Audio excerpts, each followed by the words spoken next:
নির্বাচন নিয়ে ওই ছাত্র সংসদ নির্বাচনে অনিয়ম হয়েছে সেগুলো সাধারণ ছাত্রছাত্রীরা তুলে ধরেছে।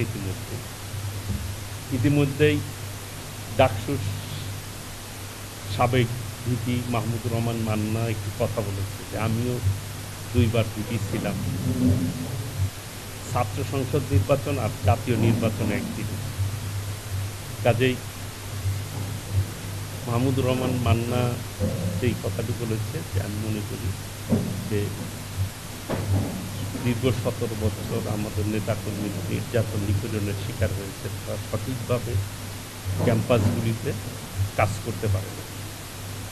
আপনারা দেখেছেন যে একটি গুপ্ত সংগঠন, তারা কিন্তু তাদের রূপ চেঞ্জ করে তারা কাজ করেছে এবং জিএস প্রার্থী ওই নিষিদ্ধ সংগঠনের পদ ছিল, হাইকোর্টে রিটও হয়েছিল এই ব্যাপারে।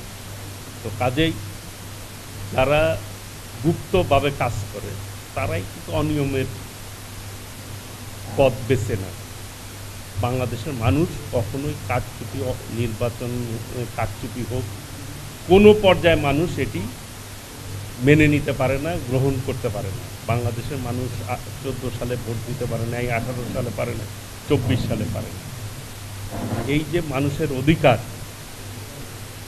যে তারা তাদের পছন্দ মতো প্রার্থীকে নির্বাচিত করছে, সেই ক্ষেত্রে যখনই যে প্রতিবন্ধকতার সৃষ্টি করেছে, অনিয়ম করার চেষ্টা করেছে, তারাই কিন্তু পরবর্তীতে জনগণ থেকে বিচ্ছিন্ন হয়েছে।